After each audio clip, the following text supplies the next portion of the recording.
Welcome to ASP online classes. बच्चों ध्यान दीजिए, यह क्लास 10th के लिए बहुत ही इम्पोर्टेंट चैप्टर है। जो यह पार्ट नंबर 6 आपको है, यह द्विघात समीकरण। देखिए, क्योंकि एग्जाम के बच्चे तैयारी कर रहे हैं, क्योंकि जो भी मैं प्रश्न डालूंगा वो एग्जाम से रिलेटेड रहेगा। ध्यान दीजिए, ये द्विघात समीकरण एक क्वेश्चन अवश्य रूप से एग्जाम में आता है आपका, जो कह रहा है कि यदि px एक द्विघात बहुपद है। पहले लिख दिया हूं ताकि वीडियो छोटा हो जाएगा। यदि px एक द्विघात बहुपद है तो px इक्वल 0 को द्विघात समीकरण कहते हैं। देखिए, क्योंकि ये द्विघात समीकरण जिसपे का घात 2 होता है। अब देखिए, द्विघात समीकरण का मानक रूप कैसे होता है, ax² bx plus c equal 0 के रूप में होता है। यानी a क्या है, गुणांक है, b क्या है, गुणांक, कोई अंक हो सकता है, 1 2 3 4 5, जो भी माइनस भी हो सकता है, पूर्णांक है समझिए। ये हमारा c भी हो सकता है, यानी इसके रूप का होता है, क्योंकि दो घात है। और जहाँ a नॉट इक्वल 0 होना चाहिए, यानी a 0 नहीं होना चाहिए, क्योंकि a जब 0 होगा तो द्विघात खत्म हो जाएगा। इसीलिए a हमेशा का कोई न कोई पूर्णांक होना चाहिए। बाकी ये सब हो सकता है 0, उससे सही है, लेकिन यह होना ही होना चाहिए। और a b c वास्तविक संख्या है, ये हमारा समझिए कोई वास्तविक संख्या है। और फिर कह रहा है कि समीकरण 1 में आइए, थोड़ा बता रहा है इसके बारे में। पहला नंबर जो समीकरण है, ax² plus bx plus c equal 0 में यदि आपका b², क्योंकि ये वाला, और -4ac सूत्र है, इक्वल हो और क्या हो, बड़ा हो 0 से, तो आप एक द्विघाती सूत्र होता है जो श्रीधराचार्य सूत्र कहते हैं, इसको आप लोग याद कर लीजिएगा। x equal -b plus minus under root में b² -4ac अपान 2a होता है। ये द्वारा हम जो है मूल को प्राप्त कर सकते हैं। दो मूल निकलता है, क्योंकि द्विघात में दो मूल प्राप्त होता है। उसका क्या है, यदि द्विघात समीकरण आपका ax² plus bx plus c equal 0 में, यही द्विघात समीकरण है। यदि तो आपका 3 नियम है इसका, b² -4ac बड़ा हो 0 से, तो तब दो मूल निकलेंगे। दोनों मूल का होंगे भिन्न वास्तविक होंगे, यानी भिन्न भिन्न, कोई 2 होगा, कोई 3 होगा, 4 होगा, 5, लेकिन वास्तविक होंगे, यानी क्या होंगे, यानी प्लस में होंगे। और यहाँ पे कह रहा है कि आपका देखिए, यदि b² -4ac इक्वल 0 हो, तब दोनों मूल का होंगे, बराबर होंगे। जो भी मूल आएगा वो दोनों मूल का होंगे, बराबर आएगा, यानी माइनस भी हो सकता है, प्लस भी हो सकता है, ये हो सकता है। और यदि आपका b² -4ac छोटा हो 0 से, क्योंकि ये छोटा की नहीं, बड़ा की, छोटा हो 0 से, तब कोई मूल वास्तविक नहीं होगा, यानी इसका कोई मूल नहीं निकलेगा, क्योंकि 0 छोटा हो जाता है इसका मान। ये विविक्तर है, आप इसको ध्यान से याद कर सकते हैं। जो ये तीनों नियम कैसे है, क्योंकि आप पूछ देगा, बताइए, ज्ञात कीजिए मूल वास्तविक है कि भिन्न है कि अवास्तविक है, तो आपको इसी से चेक करना होगा। इसी पर रख के इसका मान तुरंत मालूम हो जाएगा। अभी एक सवाल आगे आप लोग बताएंगे, तो समझ लो नियम। फिर विविक्तर देखिए, d इक्वल, यानी विविक्तर निकालना है, d बराबर b² -4ac होता है। विविक्तर निकालने की पूछता है कि द्विघात समीकरण का विविक्तर निकालिए। आप इसी सूत्र का यूज करके विविक्तर निकालेंगे। फिर उसके बाद यदि b² -4ac इक्वल 0 हो, तो यानी क्या रहा, यही वाला सूत्र है। ये यहाँ पे देखिए ध्यान से, यदि b² -4ac इक्वल 0 हो, तो दोनों मूल हमारे होंगे, समान होंगे। आप पढ़े हैं कि दोनों मूल का होंगे, समान होंगे। आप इसी पे दोनों मूल निकल जाएगा, क्योंकि एक मूल निकलेगा तो वही मूल वो भी हो जाएगा, यानी -b/2a, यानी 2a। जब इस पर देखेंगे आ रहा है, तुरंत हम निकाल लेंगे। तो अब सवाल अगला देते हैं आप लोगों को लगाने के लिए, और लगा के बताते हैं। तो दोस्तों देखिए, यहाँ पे दो को आपके सामने समीकरण है। इसका कह रहा मूलों की प्रकृति का की समझिए, मूलों की प्रकृति ज्ञात कीजिए। इसका प्रकृति क्या है, वास्तविक है कि इसका मूल जो होंगे भिन्न होंगे कि समान होंगे, ये बताना है।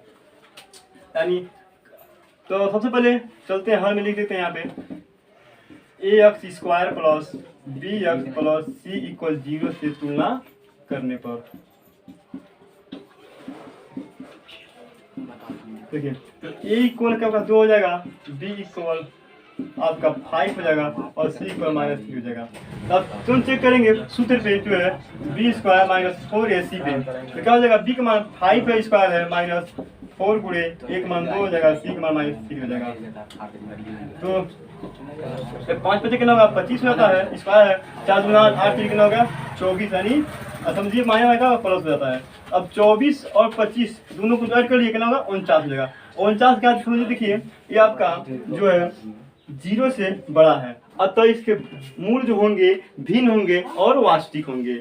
इसका मूल दोनों होगा जो बराबर नहीं होगा। अब इसको भी चेक कर लेते हैं, देखिए यहाँ पे, तो यहाँ भी इसको मिलेट करते हैं, यही तुलना कर लेते हैं, इतना आप समझ गए होंगे। इसको भी रुक के नोट कर लीजिएगा। अब देखिए यहाँ पे जाएगा ए इक्वल कितना होगा, यहाँ पे 1 मान लेंगे और बी इक्वल 1 होगा और सी इक्वल भी 1 होगा, क्योंकि 1 है, यहाँ भी 1 होता है, यहाँ पे 1 होता है, गुणा किसका नहीं कुछ रहता। तो ध्यान दीजिएगा दोस्तों जो भी बच्चे हैं। और कहा फिर से बी स्क्वायर माइनस 4ac, तो तुलना कीजिए, इस पर लिखिए, तो हो जाएगा 1 का स्क्वायर 4 गुणे ए का मान 1 है और सी का मान 1 है, क्या हो जाएगा 1 कम हो जाएगा, 4 1 कम 4, 4 1 कम 4, यानी कितना होगा 4 हो गया। इसका आपका आ गया मान जो भी है -3 हो गया। ये -3 आपका क्या है, यानी 0 से छोटा है, तो 0 छोटा रहेगा तो आपका जो भी मूल होगा ये अवास्तविक होगा, यानी वास्तविक नहीं होगा, काल्पनिक समझिए, जब कोई मूल नहीं निकलेगा। तो समझ गए होंगे। और एक एग्जाम्पल तुरंत देते हैं आपके सामने, और एक जो है मान निकालिएगा। तो देखिए यहाँ पे तीसरा और चौथा दोनों आपके सामने जो है एग्जाम्पल सवाल आ गया है। ये सवाल बहुत इंपॉर्टेंट है, आपको एग्जाम में इस प्रकार के सवाल देगा जो यक्ष का मान ज्ञात कीजिए इसी प्रकार। तो आप क्या करेंगे, सबसे पहले इसको पहचानता कर लेंगे। आप इसमें नहीं चेक करना है कि मूल क्या है, उसका मूल का प्रकृति ज्ञात कीजिए, ये नहीं, इसे केवल यक्ष का मान दे रहा है। तो सबसे पहले क्या करेंगे, हर एक दिन यहाँ पे तो यक्ष स्क्वायर लिखेंगे, इसको सीधे पहचानता कर देते हैं। अब देखिए यक्ष स्क्वायर है, यक्ष का मान निकालना है। जब यक्ष लिखेंगे तो इसको अंडर रूट, क्योंकि स्क्वायर है ये सीधे आपका अंडर रूट में आ जाएगा। अब इसको निकालेंगे तो यक्ष का मान क्या होगा, यानी वो एक का तो एक तो हमेशा निकलता है, और 9 जो है 3 3 9 होता है, 3 हो जाएगा। और ये जो अंडर रूट निकलता है ये प्लस माइनस दोनों होता है, यानी यक्ष का मान समझिए क्या हो गया, यानी प्लस भी हो गया, और ये 1/3 लिख सकते हैं, और 1 लिख सकते हैं यक्ष -1/3, यानी दो मूल क्या हो गए, इसके दोनों क्या हो भिन्न हो गए, यानी भिन्न हो गए और समान हो गए, प्लस में आ गया माइनस में आ गया। इसी तरह इसको भी हल कीजिए आप लोग। देखिए क्या करना है, तीनों गुणा कर सकते हैं तभी हो सकता है, या तो क्या करेंगे तिरक, तो 9 1 कम 9 हो जाएगा, और उधर करेंगे तो 1 का तो उतना ही हो जाएगा। अब 5 को पहचानता कर लीजिए, तो 9 - 5 बराबर यक्ष स्क्वायर हो जाएगा। अब लिख सकते हैं यक्ष स्क्वायर बराबर कितना होगा, 9 में 5 4 हो जाएगा। अब यक्ष बराबर जब होगा आपका तो क्या होगा, यानी अंडर रूट में चल जाएगा, और यक्ष बराबर हो जाएगा आपका यानी +-2 हो जाएगा। और आपका देखिए यहाँ भी क्या हो गया, दोनों अब यक्ष का 2 मान निकल गया, यानी यक्ष के बराबर 1 +2 हो गया और यक्ष बराबर 1 -2 हो गया, यानी क्या होगा दोनों मूल क्या हो गए भिन्न भिन्न हो गए, क्योंकि यहाँ पे यक्ष मान निकला, दोनों मूल निकलते, क्योंकि द्विघात है ना, इसीलिए 2 मूल निकल रहा है। तो आप समझ गए होंगे, और इसको द्विघात से निकल। और एक सवाल और है सीधा सूत्र पे, उसको दे रहे हैं, उसको आप लगाइएगा, काम रहेगा दोस्तों।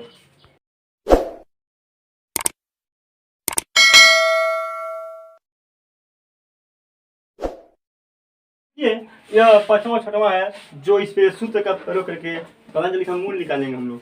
सबसे पहले इसमें हल लिख लेंगे, उसमें भी तुलना कर लेंगे, ax square plus bx plus c equal 0 से तुलना करने पर। तो देखिए ये आपका नहीं है, होमवर्क समझिए रहेगा, यह आया हम लगा दे रहे हैं, समझा दे रहे हैं, बाकी उसको लगाइएगा आप लोग। क्या करना, a बराबर क्या हो जाएगा आपका 2 हो जाएगा, और b बराबर 1 हो जाएगा, और c बराबर क्या होता है -3 हो जाएगा, यानी c को -3। अब कहना अब सूत्र का प्रयोग करके लगाइए इसको, जो आपका बताए थे सूत्र क्या होता है, -b plus minus under root में b square -4ac upon 2a होता है। तो इसको इसी पर रखिए, तो माइनस हो गया और b का मान 1 है तो 1 हो गया, फिर प्लस माइनस अंडर रूट में b स्क्वायर, तो 1 का स्क्वायर माइनस अब 4 और a का मान 2 हो गया, और c का मान -3 हो गया, अपान 2a, तो 2 गुणे 1 हो गया, तो -1 प्लस माइनस अंडर रूट में 1 कम 1 हो गया, यानी ए का मान यहाँ पे 2 है ना, सॉरी 2 रखिए क्योंकि हम बी के देखिए। और फिर क्या हो जाएगा, 1 के कम 1 होगा और 4 दूना 8 और 8 तरीकी 24 हो जाएगा। और यहाँ पे आपका 2 दूना 4। अब देखिए यहाँ पे -1 प्लस माइनस और जोड़ लीजिए 24 से कितना होगा 25। और देखते रहिएगा और चैनल को सब्सक्राइब कर दीजिएगा दोस्तों, ये बात है मान लीजिए, ताकि आपके पास जो भी नोटिफिकेशन आएगा तुरंत पहुंच जाएगा। ये हो गया। अब देखिए क्या करना है, अब 25 को निकाल दीजिए, अंडर से बाहर निकल जाए क्योंकि वर्गमूल निकालना है इसका। तो -1 प्लस माइनस यानी 5 बचे 25, ये 4 देखिए। अब क्या रहा है, 2 मान आ रहा है इसका, यानी एक माइनस एक प्लस ले रहा है चिन्ह, प्लस ले लेंगे तो 5 बटे 4 हो जाएगा, और एक ले माइनस ले रहा है क्योंकि यहाँ 2 चिन्ह है ना, इसीलिए 2 मान निकल जाएगा, माइनस लेके 5 बटे 4 हो जाएगा। अब देखिए इसको हल कर लीजिए और तिरंगा कर लीजिए, 4 एक कम 4 हो गया प्लस 5 हो गया बटे 4 हो गया, यानी करेंगे तो क्या 5 में से 4 घटा देंगे तो 1 बटे 4 हो जाएगा।